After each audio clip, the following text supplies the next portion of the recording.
When I was 9 years old, I told my parents that I wanted to be a spy when I grew up.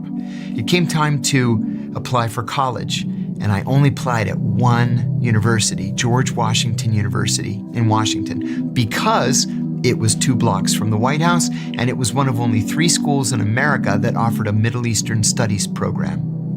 I was one of only 4 people in that brand new Middle Eastern Studies program. I stayed for a master's degree in legislative affairs with a focus on foreign policy analysis. I was taking a class in that program called The Psychology of Leadership. It was taught by an eminent psychiatrist named Dr. Gerald Post.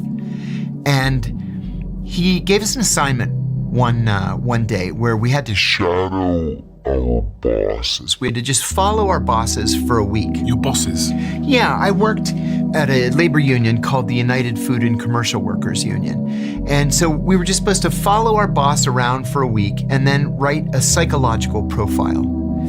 I used dozens of, footnotes from psychology texts, and I ended up saying that he was a sociopath with psychopathic and possibly violent tendencies, and I had these citations. I passed the paper in. Dr. Post gives it back to me a week later, gave me an A, and then he wrote, "Please see me after class." So I went up to him after the class, and I said, "Dr. Post, you wanted to see me?" He says, "Come to my office." So we went down there, he closed the door, and he says, "Listen, I'm not really a professor here. I'm a CIA officer, undercover as a professor here.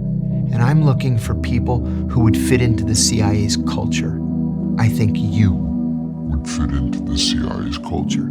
Would you like to be a spy?" And I said, "Yes, I would." He picked up the phone and called a number, and he said, "Bob? This is Jerry. I've got a good one for you. Do you have some time?" And he said, "Sure." He writes an address on a scrap of paper, and he says, "Be at this address in 20 minutes. It was only 1 subway stop away. So I jumped on the metro. I went to Roslyn, Virginia, just across the river. I had to buzz to be let in, and a woman opens the door. She says, "Are you here for Bob?" And I said, "Yes." She says, "Come on in." I'm sitting there for a moment, and then this 6'6", 350-pound giant barrels out of his office, and he says, "John, Bob, how the hell are you? I want you to be at the George Washington University Medical School Saturday morning at 8 o'clock. We've got some tests for you." I said, "Okay." And then we shook hands, and I left. So Saturday morning, I went to the GW Medical School auditorium. There were 200 people there, and they handed us a test. My wife picked me up. She said, "How did you do?" I said, "I have no idea."